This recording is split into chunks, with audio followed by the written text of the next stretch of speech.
వీక్షకులందరికీ నమస్కారం. భాద్రపద మాసంలో శుక్లపక్షమందు విఘ్నేశ్వరుడికి సంబంధించినటువంటి నవరాత్రి మహోత్సవాలని మనం ఆచరిస్తూ ఉంటాం. అలాగే భాద్రపద మాసంలో కృష్ణపక్షమందు వచ్చేటువంటి తిథులు ఏవైతే ఉన్నాయో వాటికి పితృతిథులు అని పేరు. పితృపక్షములు, మహాలయ పక్షములు అని అంటూ ఉంటారు. ఈ భాద్రపద కృష్ణపక్ష పాడ్యమి మొదలుకొని భాద్రపద అమావాస్య వరకు ఉండేటువంటి ఈ 15 తిథుల యందు కూడా పితృదేవతలకి సంబంధించినటువంటి ఆరాధన చేయడాన్ని విశేషించి మన యొక్క ధర్మశాస్త్రాలు లేదా మన యొక్క ఈ వైదిక విధానం అంతా కూడా విశేషించి కీర్తించింది. ప్రత్యేకించి ఈ పితృపక్షం అంటే ఏంటి, ఏ విధమైన నియమాలని ఆచరించాలి, ఎవరెవరు ఈ పితృపక్షాలని ఆచరించడానికి యోగ్యులు అనేటువంటి విషయాలని పరిశీలన చేస్తే తల్లిదండ్రులు జీవించి ఉండగా మరి యొక్క వంశస్థులకి కానీ లేదా మరి యొక్క కుటుంబ సభ్యులకి కానీ లేదా మరి ఏ ఇతరత్ర వ్యక్తులకి కానీ ఏ విధమైనటువంటి పితృతర్పణాలు కానీ లేదా కార్యక్రమాలు చేయడానికి కానీ అర్హులు కాదు. తల్లిదండ్రులు బతుకున్నప్పుడు ఆ తండ్రే ఈ పితృ కార్యక్రమాలన్నీ కూడా పూర్తి చేస్తారు. కాబట్టి తల్లిదండ్రులు ఉన్నటువంటి వారు పితృ కార్యక్రమాలు చేయకూడదు. ఇది ప్రధానంగా గుర్తుపెట్టుకోవాల్సినటువంటి విషయం. ఇక రెండవది, ఈ పితృపక్షాలు ఏమేమి ఉపయోగాల్ని కలగజేస్తాయి అంటే అకాల మరణాన్ని పొందినటువంటి ఈ వంశస్థులు కానివ్వండి, బలవన్మరణాలకి పాల్పడినటువంటి వంశస్థులు కానివ్వండి, లేదా ఏ విధమైనటువంటి కర్మలకి నోచుకోనటువంటి వంశస్థులు ఎవరైతే ఉన్నారో ఈ ప్రతి సంవత్సరం ఆబ్దీకాలు పెట్టలేని పరిస్థితుల్లో ఉన్నటువంటి వారు, అలాగే లేదా వారు చనిపోయినప్పుడు ఏ విధమైనటువంటి కర్మకాండలో నిర్వర్తించకుండా ఉన్నటువంటి వారు, వారందరూ కూడా ఈ పితృపక్షాలను ఉపయోగించుకోవచ్చును.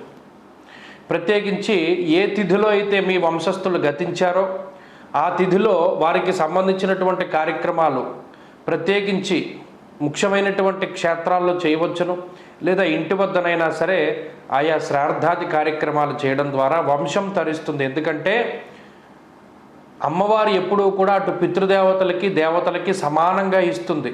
స్వాహ స్వధా మతిర్మేధ అనేటువంటి నామాన్ని కనుక మనం చూస్తే వషట్కారాలు, స్వాహాకారాలు చెప్పి మనం యజ్ఞయాగాదులు ఇచ్చేటువంటి హవిస్సత్తా కూడా దేవతలకు ఇస్తుంది అమ్మవారు.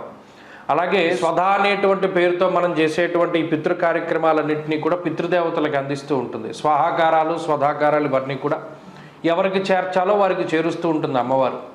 పితృదేవతల యొక్క అనుగ్రహం గనక లేకపోతే జాతకంలో పితృదోషాలు, పితృశాపాలు, మాతృశాపాలు ఇలా రకరకాలైనటువంటి దోషాదులు వస్తాయి.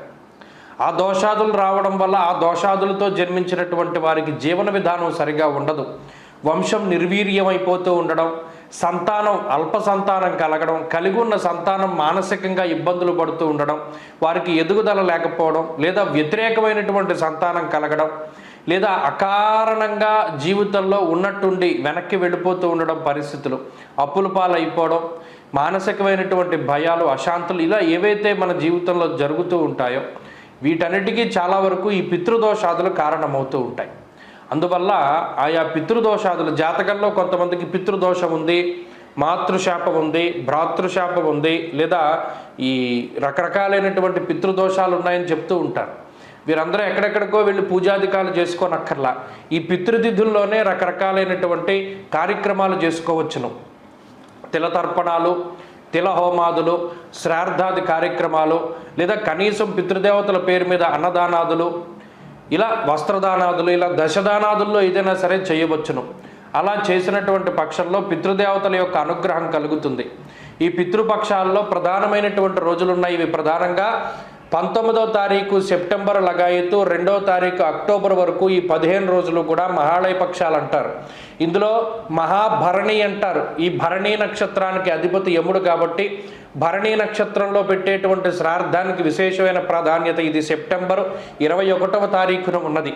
వ్యతిపాత మహాళయము అంటారు. అంటే వ్యతిపాతము అనేటువంటి యోగం వచ్చినప్పుడు శ్రాద్ధాది కార్యక్రమాలు చాలా రెట్ల ఫలితాన్ని ఇస్తాయి. ఇది 24వ తారీఖు వస్తోంది.